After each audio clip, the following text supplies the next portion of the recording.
মাননীয় সদস্য জনাব মোহাম্মদ শহীদুজ্জামান সরকার, নওগাঁ 2। সম্পূরক প্রশ্ন করুন।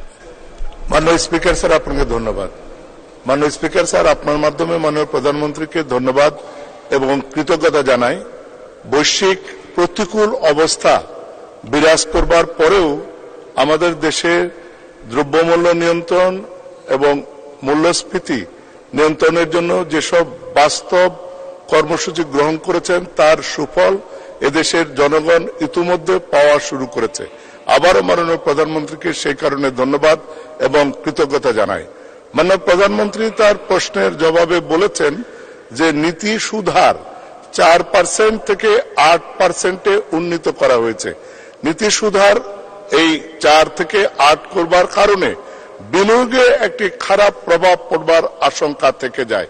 আমি মাননীয় প্রধানমন্ত্রীর কাছে সবিনয়ে জানতে চাই, এই নীতি সুদহার বৃদ্ধি করবার জন্য বিনিয়োগে কোনো বিরূপ প্রভাব পড়বে কিনা এবং এতে করে আমাদের কর্মসংস্থানে কোনো সংকট সৃষ্টি হবে কিনা। মাননীয় স্পিকার স্যার, আপনাকে ধন্যবাদ। ধন্যবাদ মাননীয় সদস্য। মাননীয় প্রধানমন্ত্রী। মাননীয় স্পিকার, আপনাকে ধন্যবাদ জানাচ্ছি আপনার মাধ্যমে সংসদ সদস্যকে প্রশ্ন করার জন্য। হ্যাঁ, সেই আশঙ্কাটা থাকতে পারে, তবে সে আশঙ্কা যাতে না হয়, বিনিয়োগের ক্ষেত্রে আরো কি কি সুবিধা দেওয়া যায় বা যারা বিনিয়োগ করতে আসবেন তাদের জন্য কি কি সুবিধা দিতে হবে সে বিষয়ে আমরা যথেষ্ট সচেতন রয়েছি। কাজে আমার মনে হয় যে অদূর ভবিষ্যতে যখনই আমাদের মূল্যস্ফীতিটা সম্পূর্ণ নিয়ন্ত্রণে চলে আসবে তখনই আমরা যথাযথ পদক্ষেপ নেব।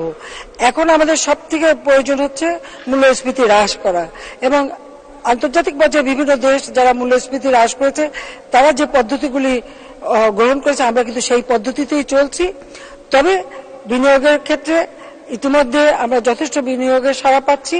তো এটাও মাথায় রাখতে হবে যে এখন তো মূল্যস্ফীতি শুধু বাংলাদেশে না, সারা বিশ্বব্যাপী। সেখানেও কিন্তু আর্থিক সংকট এক উন্নত দেশ থেকে শুরু করে বহু দেশেই রয়েছে। তারপরেও যেহেতু আমরা আমাদের নিজেদের ফসল ফলাতে পারছি, নিজেদের খাদ্যপণ্য উৎপাদন করতে পারছি, আমরা সেই তুলনায় কিন্তু এখনো সহনশীল পর্যায়ে আছি।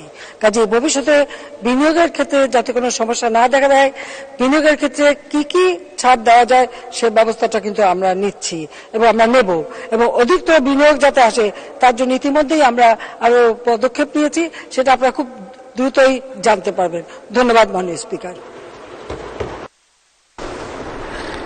ধন্যবাদ মাননীয় প্রধানমন্ত্রী।